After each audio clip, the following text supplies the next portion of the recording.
Hace aproximadamente 2000 años ocurrió el acontecimiento más extraordinario de toda la humanidad. La tumba del Mesías Salvador, de nuestro amado Señor y Salvador, quedó vacía. Aunque muchos detractores sigan todavía aludiendo a la falsedad de la historia de la resurrección, es una realidad. El sol no se puede tapar con un dedo. Cristo resucitó. Él es nuestro victorioso Salvador. La tumba no le pudo retener. Y qué privilegio es el poder esta mañana estar aquí para exponernos a su palabra. Y quiero invitarles a que busquen en sus Biblias el Evangelio de Lucas. Evangelio de Lucas, capítulo 18.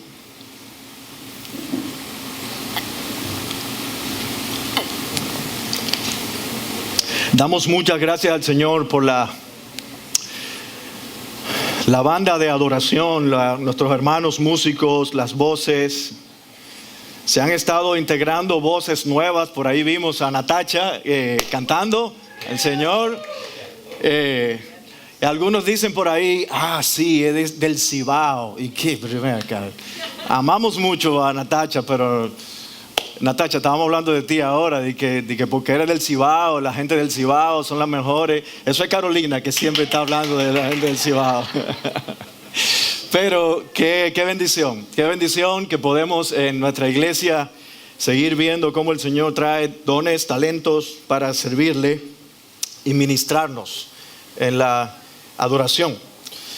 Quiero invitarles a que vayamos a ese pasaje de que les mencioné, Lucas 18, versículos 31 al 34. Y les pido por favor que me acompañen en sus Biblias. Dice así la palabra del Señor.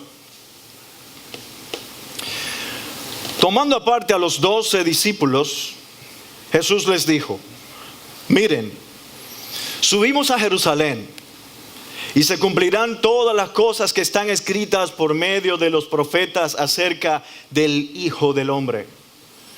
Pues será entregado a los gentiles y será objeto de burla, afrentado y escupido.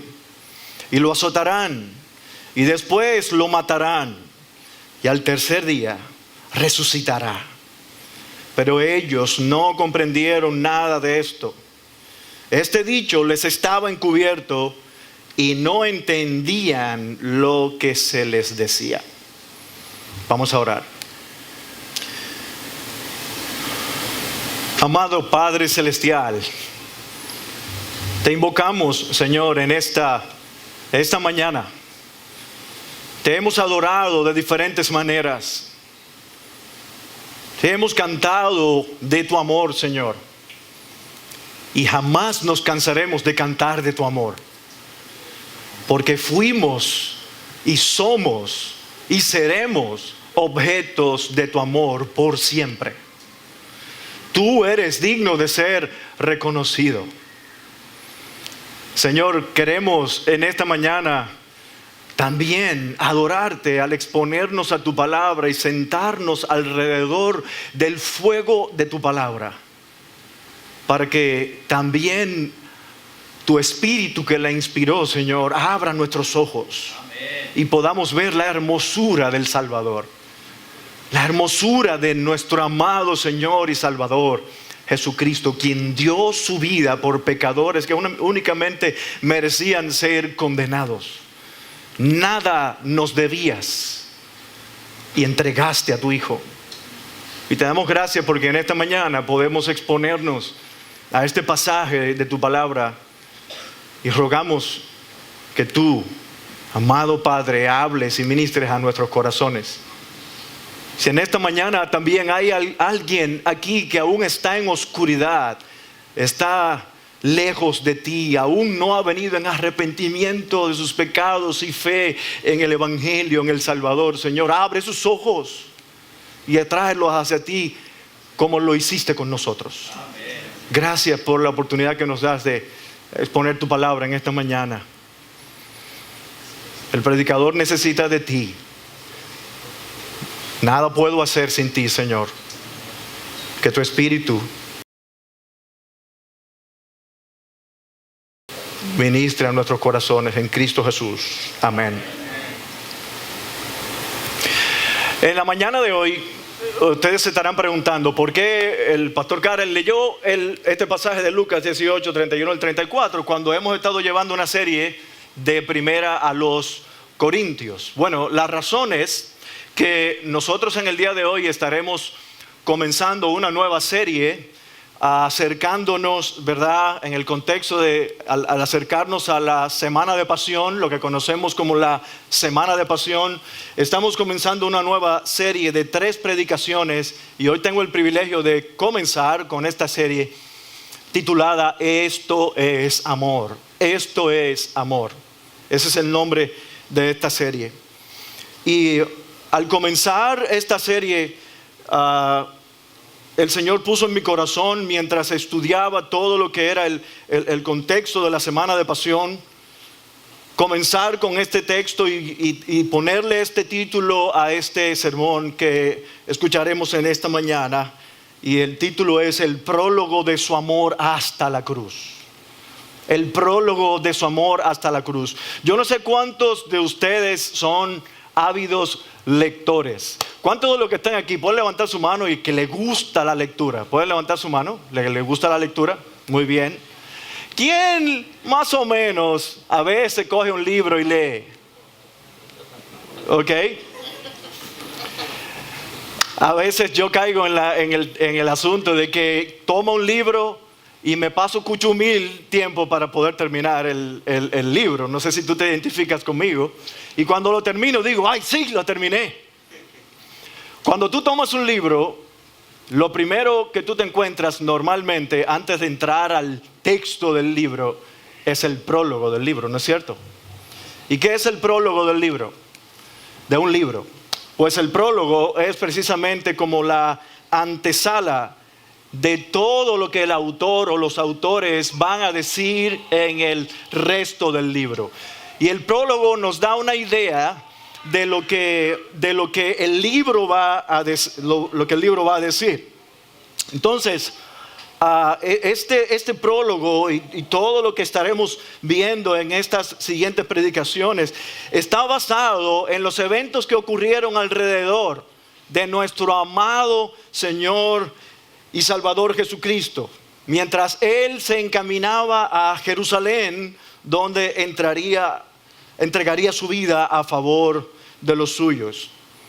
Los eventos de lo que nosotros conocemos como la Semana de Pasión de Jesús fueron antecedidos por otros eventos que diríamos, como acabamos de mencionar, son como el prólogo, son la antesala de los relatos que ocurrirían en Jerusalén, de los eventos que ocurrirían en Jerusalén cuando nuestro amado Señor y Salvador Jesucristo fuera entregado para morir en la cruz, padeciera la cruz. Como han podido darse cuenta, yo estaré basando la enseñanza de la palabra del Señor hoy en este pasaje narrado en el Evangelio de Lucas, que es uno de los 3 evangelios sinópticos junto a Mateo y Marcos. Sinópticos significa viendo juntos. Tanto Mateo, Marcos y Lucas narran eventos similares. El Evangelio de Juan es un evangelio que tiene otras particularidades, ¿ok? Pero estos son evangelios, se les conoce como evangelios sinópticos. Y el Evangelio de Lucas es muy particular en cuanto a los eventos que ocurrieron alrededor de Jesús mientras Él se encaminaba hacia la cruz. Tanto es así que Lucas, como historiador que era, incluso reconocido por importantes historiadores de la historia, es reconocido como uno de los mejores historiadores de todos los tiempos. ¿Tú sabías que Lucas usó en su evangelio al menos 10 capítulos para narrar los eventos que ocurrieron hacia el camino de la cruz, hacia Jerusalén? 10 capítulos de los 24 capítulos de su evangelio para narrar una especie de diario del viaje final de Jesús a Jerusalén.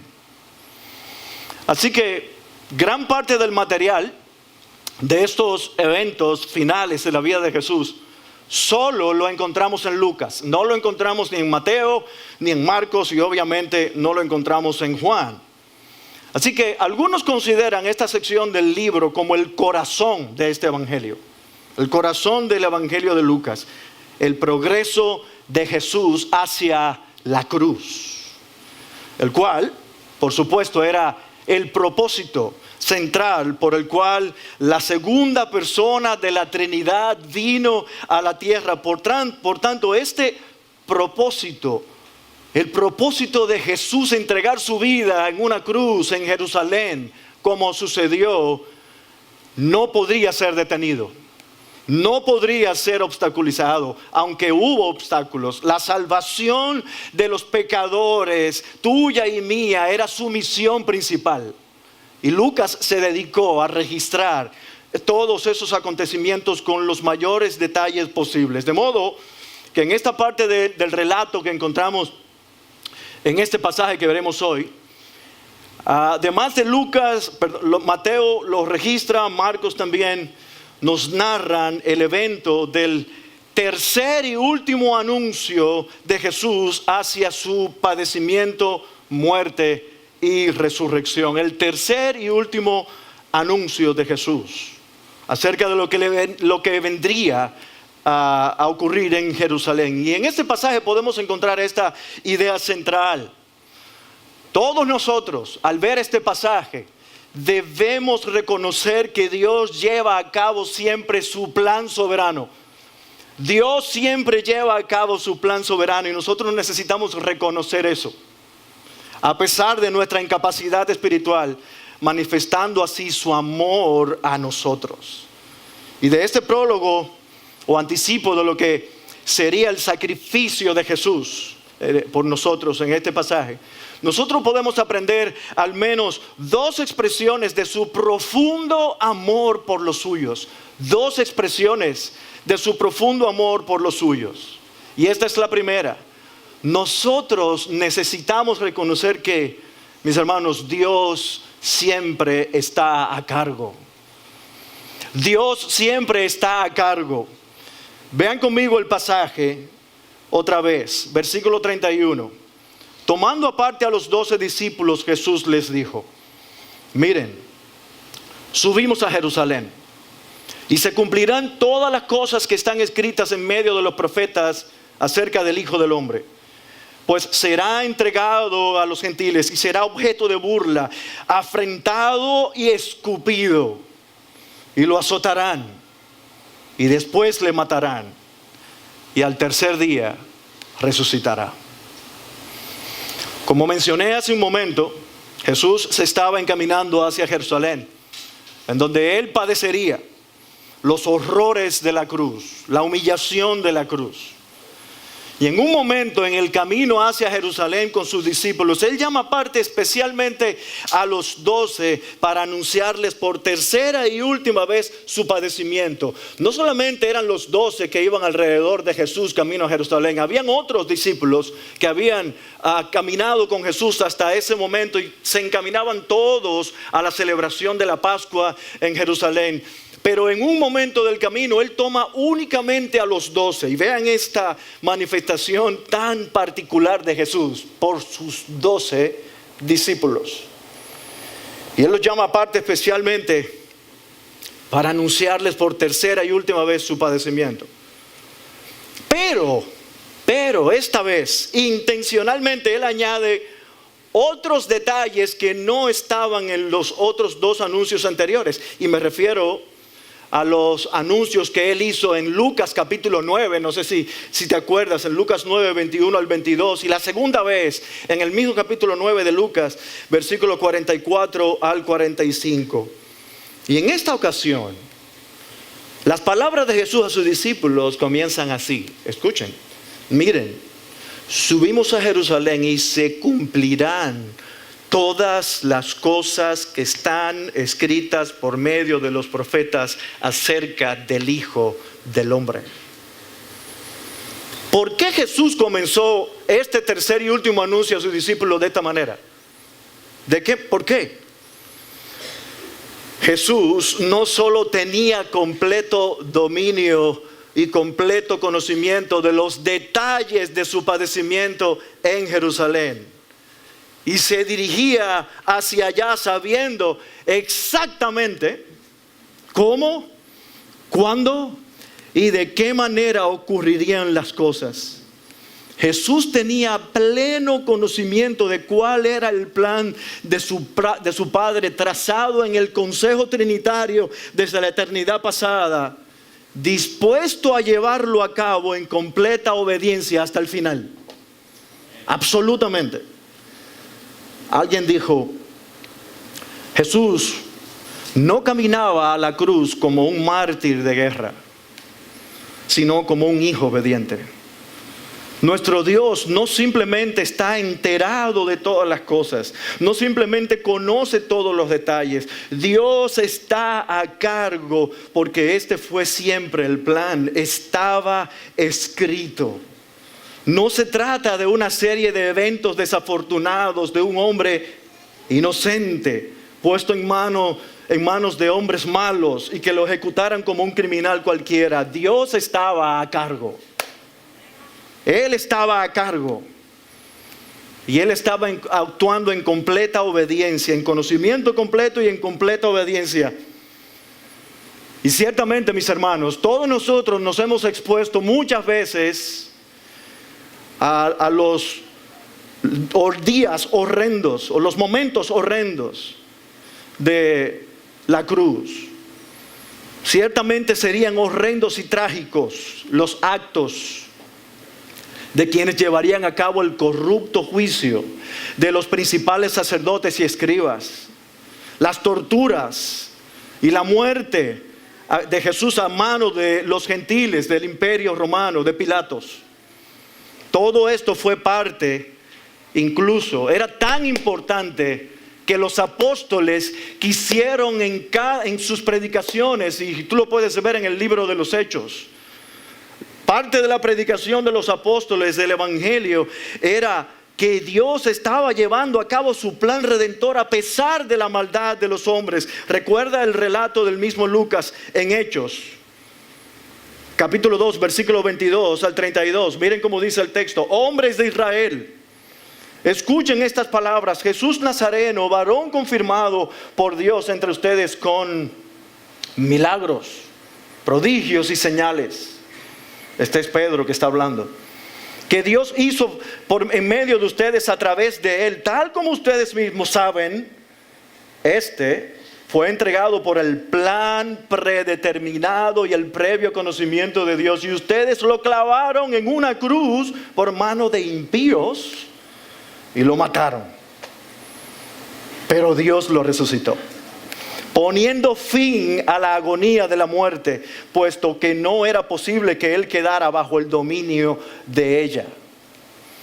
Luego, en el mismo registro de Lucas, en el capítulo 4, Pedro y Juan, aquí se añade el apóstol Juan en esta predicación, en Hechos 4, versículo 10, dicen: sepan todos ustedes y todo el pueblo de Israel que en el nombre de Jesucristo el Nazareno, a quien ustedes crucificaron y a quien Dios resucitó de entre los muertos, por él este hombre se halla aquí sano delante de ustedes. Este Jesús es la piedra desechada por ustedes los constructores, pero que ha venido a ser la piedra angular. Ha venido a ser la piedra angular. Como alguien dijera, las causas secundarias son humanas. La causa primaria es divina. Los hombres fueron responsables, pero Dios estaba a cargo de todo el despliegue de su plan redentor. Amén. Todo, absolutamente todo. Y escuchen esto: más de 300 profecías del Antiguo Testamento sobre el Mesías prometido, el Mesías que habría de venir, fueron cumplidas en Cristo, dentro de las cuales se refieren a esas profecías del Mesías sufrientes, el Mesías que sería entregado. Y hay profecías. Cuando tú ves el Salmo 22, tú te puedes dar cuenta de lo exacto de los detalles que ocurrieron con Cristo en Jerusalén. Vean conmigo el Salmo 22. Lo pueden buscar en sus Biblias. Salmo 22, versículo 1. Dios mío, ¿por qué me has abandonado? ¿Por qué estás tan lejos de mi salvación y de las palabras de mi clamor? Versículo 6. Pero yo soy gusano y no hombre, oprobio de los hombres y despreciado del pueblo. Todos los que me ven de mí se burlan, hacen muecas con los labios, menean la cabeza diciendo que se encomiende al Señor, que Él lo libre, que Él lo rescate, puesto que en Él se deleita. Versículo 16. Porque perros me han rodeado, me han cercado cuadrilla de malhechores, me horadaron las manos y los pies, puedo contar todos mis huesos. Ellos me miran, me observan, se reparten entre sí mis vestidos y sobre mi ropa echan suertes. Cuánta exactitud de lo que Cristo pasó en Jerusalén. Cuánta exactitud. Dios cumpliendo su palabra. Pero escucha este conocido pasaje que todos nosotros seguramente hemos leído o escuchado. El Salmo 53. Isaías. Un libro conocido por muchos como el quinto evangelio. Nosotros sabemos, ¿verdad?, que en las escrituras encontramos 4 evangelios: Mateo, Marcos, Lucas y Juan, como lo mencionamos ahorita. Isaías tiene tanta profecía acerca del Mesías prometido, de todo lo que tenía que ver con la vida y la persona del Mesías y de su sufrimiento, que es reconocido por muchos como el quinto evangelio. Escuchen lo que dice en el versículo 3, Isaías 53, 3. Fue despreciado y desechado de los hombres, varón de dolores y experimentado en aflicción. Y como uno de quien los hombres esconden el rostro, fue despreciado y no lo estimamos. Ciertamente Él llevó nuestras enfermedades y cargó con nuestros dolores. Con todo, nosotros lo tuvimos por azotado, por herido de Dios y afligido. Pero Él fue herido por nuestras transgresiones, molido por nuestras iniquidades. El castigo de nuestra paz cayó sobre Él y por sus heridas hemos sido sanados.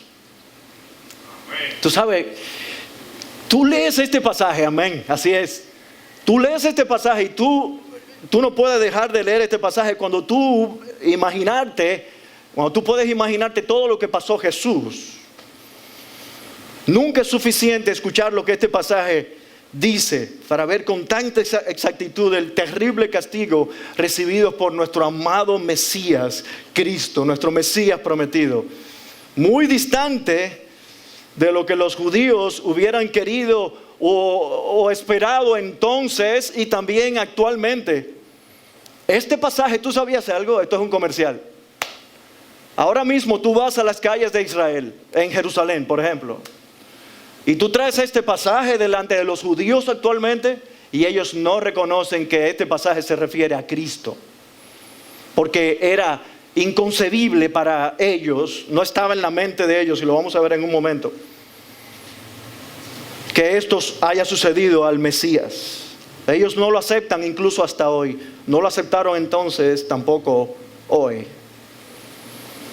Ellos dijeron en aquel entonces: este no es nuestro Mesías. Y yo te pregunto, y nos preguntamos, ¿y qué tú crees que estaba en la mente de los discípulos, que eran judíos también? Esto mismo.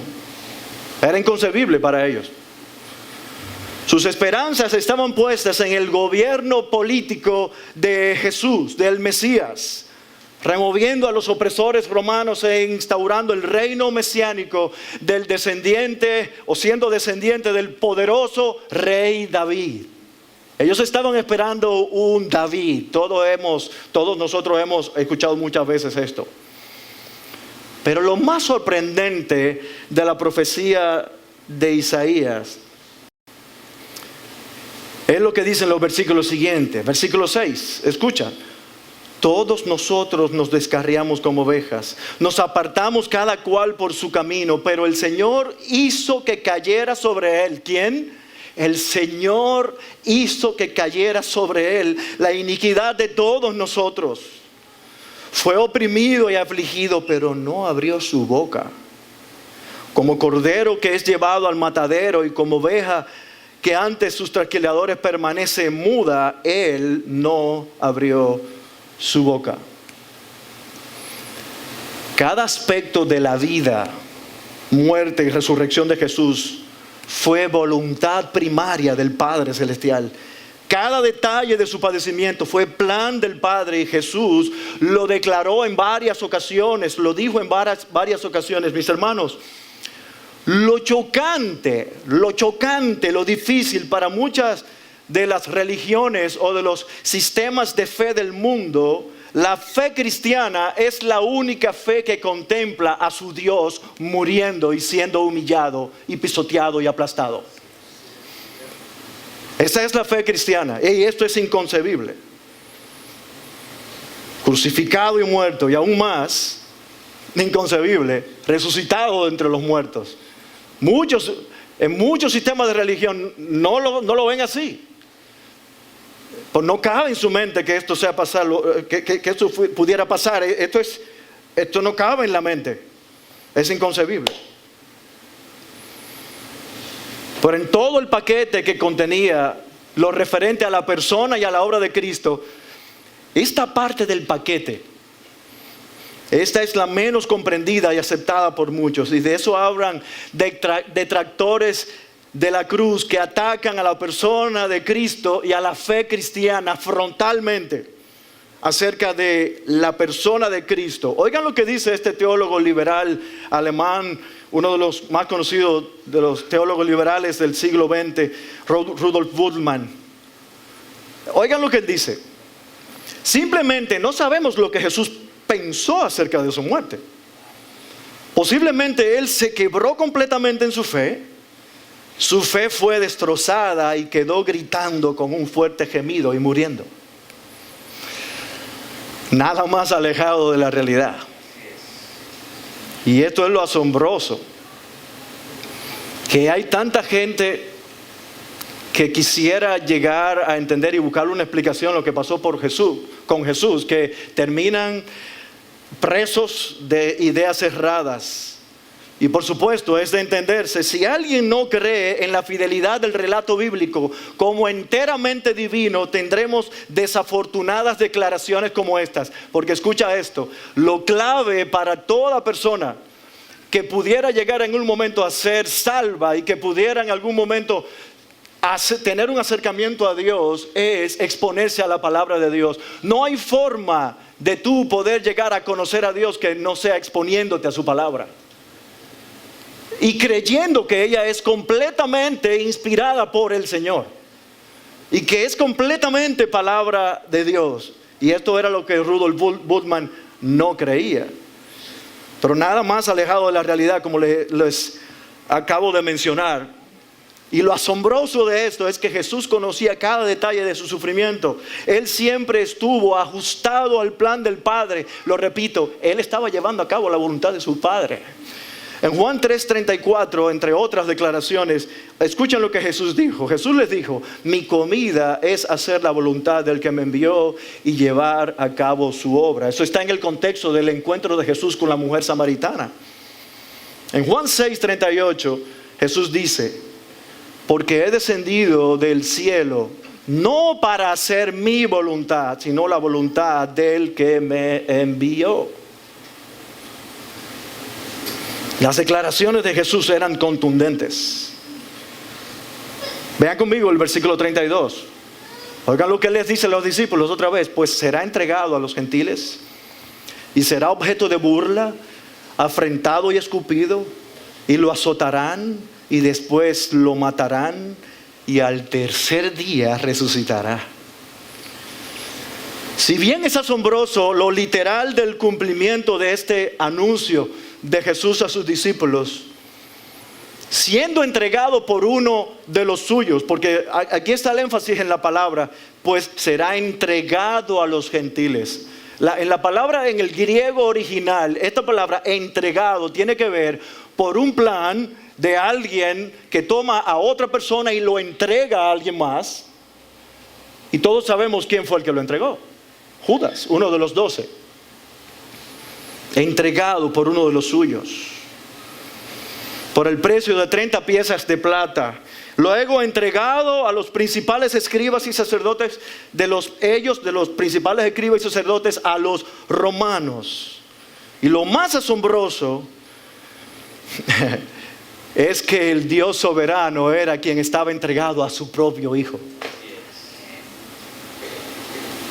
Aquí no es el control que tenían los escribas y los fariseos. No es el control que tenían los romanos. Había alguien más controlando todo lo que estaba ocurriendo. Y esto es asombroso. En manos de pecadores, siendo entregado para la salvación de muchos. En una ocasión, a un predicador le fue permitido entrar a una cárcel. ¿Y qué mejor contexto que una cárcel para hablar de temas de justicia? ¿No es cierto? Si tú vas a una cárcel, yo creo que el 90% de los presos dicen: soy inocente. Estoy aquí, soy inocente. Me metieron preso, estoy preso, pero soy inocente. Este predicador fue a la cárcel y en el momento en que él estaba compartiendo acerca de los padecimientos de Jesús, él les preguntó: ¿quién creen ustedes que fue el responsable del sufrimiento y la muerte de Cristo? Enseguida muchos presos levantaron su mano y dijeron: obviamente los escribas y los fariseos, los principales sacerdotes, ellos entraron en contubernio, ahí en arreglos con Judas por 30 piezas de plata. Y el predicador dijo: no fueron ellos. Otros levantaron la mano y dijeron: obviamente Pilato y las autoridades romanas fueron los responsables del padecimiento y la muerte de Cristo, del Mesías.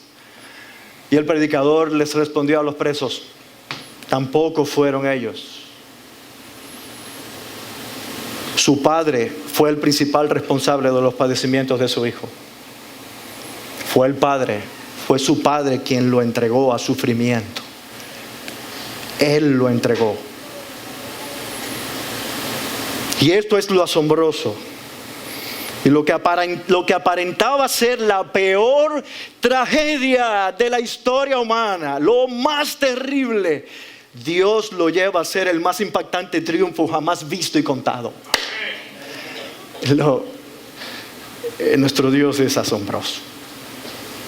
Mis hermanos, si el Dios de nuestro glorioso y victorioso Señor Jesucristo tenía cada detalle en pleno dominio y control del mayor bien que traería a aquellos amados discípulos por medio de la cruz de Cristo, pregunta: ¿acaso no tendrá dominio y control de cada detalle de la vida de aquellos a quienes ama? De tu vida y de mi vida. ¿Acaso su amor se acortará para guardarnos y librarnos en nuestras aflicciones? Por supuesto que no. Absolutamente no. Si el mayor mal que jamás se le podría hacer a alguien, crucificar y humillar y aplastar a la segunda persona de la Trinidad, tenía pleno dominio y control del Dios soberano, pregunta: todos los aspectos de nuestra vida que son secundarios y terciarios, ¿acaso Dios no tendrá absoluto control de todos esos?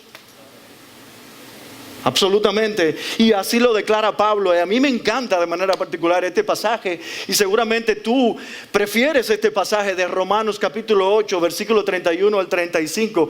Y saben que providencialmente Mario lo puso en la introducción. Wow. Versículo 31. Entonces, ¿qué diremos a esto? Si Dios está por nosotros, ¿quién estará contra nosotros? El que no negó ni a su propio Hijo, sino que lo entregó por todos nosotros, ¿cómo no nos dará también junto con Él todas las cosas? Versículo 33. ¿Quién acusará a los escogidos de Dios? Dios es el que justifica. ¿Quién es el que condena? Cristo Jesús es el que murió. Sí, más aún, el que resucitó, ¿se dan cuenta? El que además está a la diestra de Dios, el que también intercede por nosotros. ¿Quién nos separará del amor de Cristo? ¿Tribulación o angustia o persecución o hambre o desnudez o peligro o espada? Los discípulos no tenían ni idea de lo que estaba por ocurrir en Jerusalén. Ni idea. Como muchas veces tú y yo no tenemos ni idea de lo que va a pasar mañana. O de lo que vas a hacer con la situación que tienes en tu vida que no puedes manejar por ti mismo. Mis hermanos, tanto las aflicciones como las bendiciones de nuestro Dios están diseñadas por un Dios amoroso que te ama con amor eterno en Cristo para hacerte mucho bien. Desde la pérdida de un ser querido, la pérdida de un empleo, las pérdidas materiales, planes de vida frustrados, una enfermedad, divorcio de padres, hijos rebeldes, corrupción política, negras nubes de horrible revolución moral como la que estamos viendo hoy, incluso pecados y errores cometidos por ti mismo y por mí mismo, sin ser Dios el responsable. El Dios que te ama los usa y usará para hacerte mucho bien y mostrarte su gran amor. Tu Dios está a cargo. Tú y yo nunca hemos estado a cargo de nuestra salvación. Siempre se ha tratado de Él y su plan eterno. Pero la segunda y última afirmación, aspecto especial que vemos en este pasaje, en segundo lugar, Dios, no solamente Dios está a cargo, Dios nos guarda a pesar de nuestras limitaciones. Vean conmigo las palabras del versículo 34. Pero ellos no comprendieron nada de esto, de lo que Jesús les estaba diciendo. Y este dicho les estaba encubierto y no entendían lo que les decía. Y al leer este versículo 34, nosotros nos damos cuenta de lo que estaba ocurriendo en los discípulos al escuchar estas palabras. Había algo que estaba ocurriendo en ellos al escuchar estas palabras acerca de los padecimientos de su maestro en Jerusalén y de su resurrección de entre los muertos. A pesar de que probablemente estos anuncios detallados por Jesús no fueron captados por los 12, porque ellos estaban enfocados en lo que tenía que ver con el gobierno de su Mesías en Jerusalén, su escatología mesiánica no incluía estos padecimientos, como yo lo mencioné hace un rato. Como buenos judíos, la escatología, los eventos de porvenir de ellos que tenía que ver con el Mesías, no incluía esto en el paquete. Me llamó la atención algo que dice John MacArthur acerca de esto. Esperaban una coronación y no una crucifixión. Esperaban a un Mesías que matara a sus enemigos y no un Mesías asesinado por su propio pueblo. Esperaban un Mesías que triunfara, no un Mesías que fuera torturado. Esperaban un Mesías que trajera vida, no un Mesías que estuviera muerto. La idea de un Mesías crucificado era absurda. Era tan ridículo para ellos que ni siquiera podían comprenderlo. Era una estupidez para ellos. Como lo expresa 1 Corintios 1, 22 al 23, que uno de nuestros pastores predicó de este pasaje en días pasados en nuestra serie de 1 Corintios. En el versículo 22 dice: porque en verdad los judíos piden señales y los griegos buscan sabiduría. Pero nosotros predicamos a Cristo crucificado, piedra de tropiezo para los judíos y necedad para los gentiles. Escucha esto, esta frase piedra de tropiezo para los judíos, en el griego original es la palabra escandalon, de donde viene nuestra palabra escándalo. Pues era eso mismo para ellos, un escándalo, era una blasfemia, era inconcebible. Para los judíos era tonto. Su Mesías, no, imposible. No, cualquier otra persona sí, un profeta sí, un maestro sí, cualquiera, pero el Mesías, no. Mira lo que dice el verso 34. Mira ahora conmigo lo que dice el verso 34. Hay otro detalle aquí. Pero ellos no comprendieron nada de esto. Este dicho les estaba encubierto y no entendían lo que se les decía. La palabra griega para esta frase, estaba encubierto, esta frase es la palabra kekrumenon, que lleva el significado de ocultar algo intencionalmente, como cuando alguien va a ir a tu casa y tú no quieres que el que va a llegar a tu casa vea el reguero, tú pones una cortina. ¡Fua!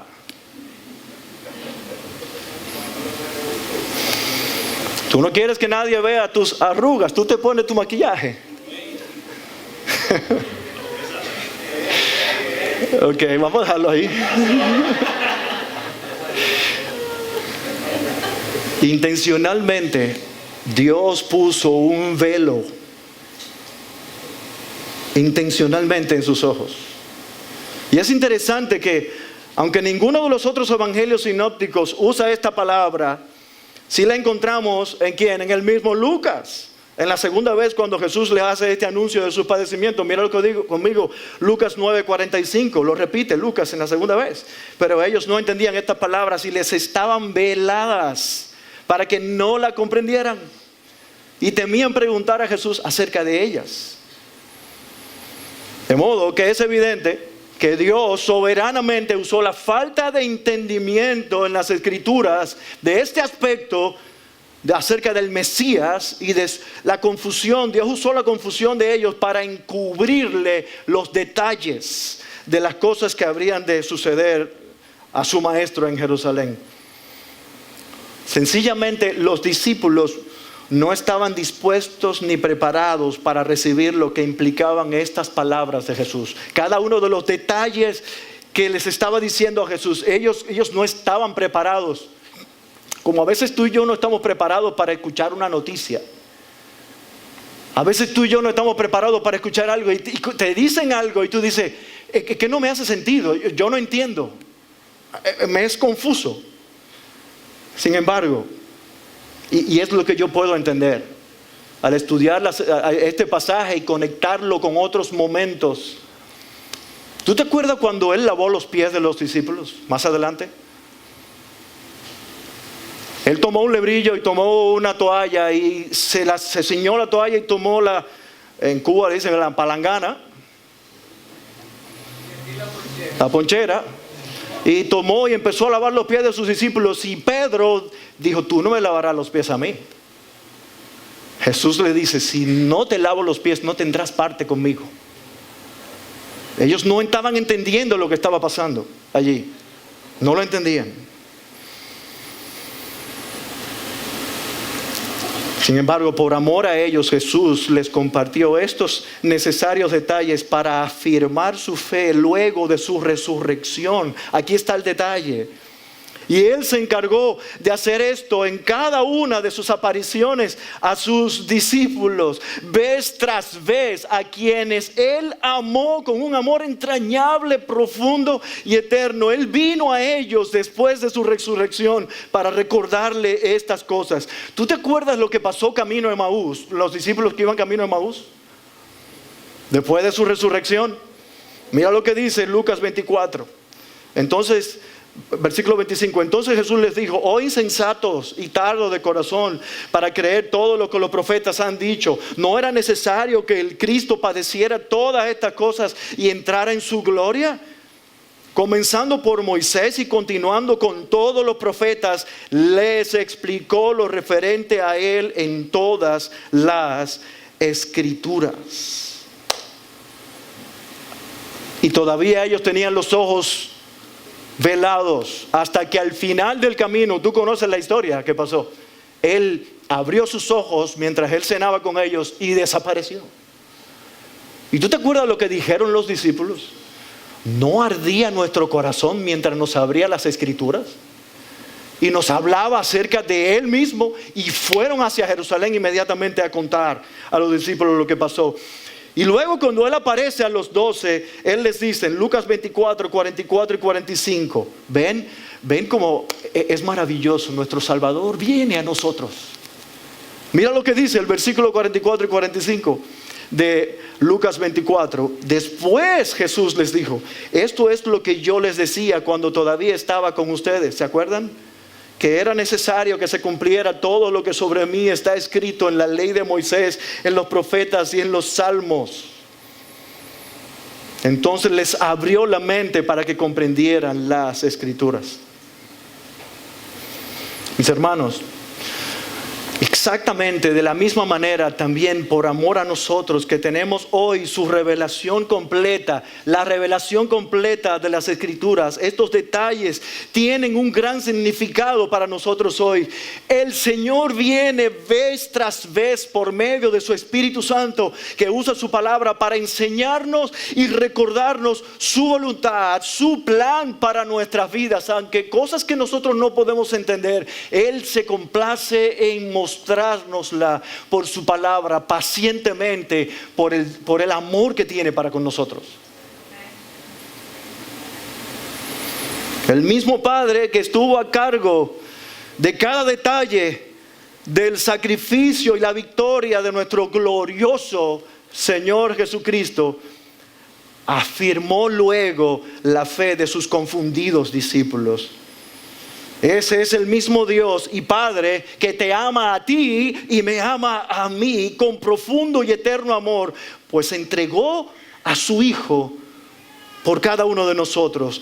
Y nosotros hoy, mis hermanos, debemos insistentemente, intencionalmente estar dispuestos a exponernos a su palabra para conocerle mejor a Él y conocer su buena voluntad para con nosotros. Y que así también nuestras oraciones, mientras nosotros oramos al Padre, estén alineadas con lo que Él nos ha revelado en su palabra. De lo contrario, nosotros viviremos en confusión. Y es interesante la manera en que los mismos discípulos desenfocados escribieron años más tarde. Mira lo que dice el apóstol Pedro en 2 de Pedro 1, 3 al 8. Pues su divino poder nos ha concedido todo cuanto concierne a la vida y a la piedad mediante el verdadero conocimiento de aquel que nos llamó por su gloria y excelencia.